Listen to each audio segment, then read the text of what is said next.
Collective Youth is Matthias, and we have another one of our daily Devos. It is coming out of 1 Kings chapter 17, and let me tell you, it's a crazy, crazy story. In the very first few verses from verse 1 to basically verse 6, our main guy today is Elijah, and he's being fed by ravens. The ravens are bringing him bread and meat in the morning and also in the evening, and then there's a little brook that is beside him that he uses to go get a drink of water from. Now, I know that sounds crazy, but this next part is even crazier. Elijah gets a word from God coming in verse 9, and it says, Go at once to Zarephath in the region of Sidon and stay there. I have directed a widow there to supply you with food. Now, Elijah's like, all right, cool. The brook is dried up. I can't drink from it anymore. I need to move on. And so God directs him to the city of Zarephath. And Elijah gets there. He meets the widow. He interacts with the widow. And when he gets there, Elijah's like, hey, would you mind go getting me a drink of water? Because I am thirsty.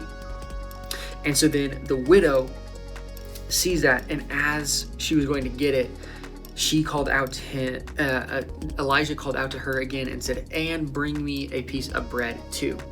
Now, this widow was very, very poor, and she did not have a lot of things. She was out gathering sticks to go home and make a fire so that way she could cook bread and feed herself and then also her son. And actually, in verse 12, it explains this, and it says this: As surely as the Lord your God lives, she replied, I don't have any bread, only a handful of flour in a jar and a little olive oil in a jug. I am gathering a few sticks to take home and make a meal for myself and my son. That way we may eat it and die. And so, if you think about it, this was going to be the widow's last meal before they ran out of food and they were going to die.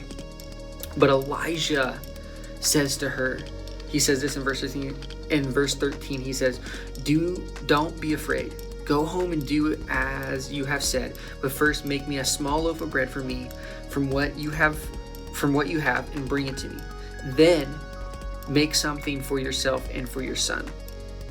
For this is what the Lord, the God of Israel says.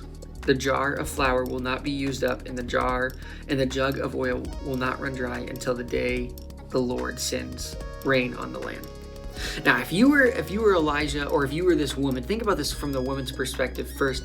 If you were the woman and you know that you only have enough to make one loaf of bread for you and your son, and this random guy says, hey, can you make me a loaf of bread?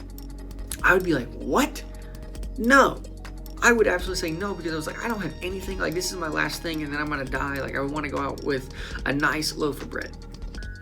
And it's just crazy that Elijah would ask this. But then Elijah says in that second half of that verse that your jar and your jug will not run empty. And it actually turns out that that's what happens. The woman goes home and she continues to make bread, and there's more flour, there's more oil, and so she has all the resources that she needs to make the bread. And now a little bit on later in chapter 17, another crazy thing happens is the widow's son actually dies.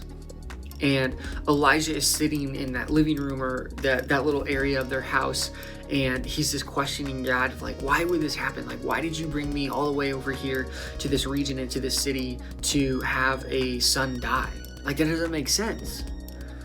And God reaffirms him, and so Elijah goes up to the room where the little boy is laying, who is passed away, and Elijah literally goes up to him and literally puts his entire body on him and lays on him. And what Elijah does, he cries out, he says, Lord my God, let this boy's life return to him. And he says that over and over and over again, and eventually the boy's life actually does return, and the boy is alive. And Elijah grabs the boy, walks down the steps, and brings him to his mother. And his mother is obviously filled with joy because now her son is alive. And I think for this entire chapter of verse 17 out of 1 Kings, it's just a crazy thing of God provides.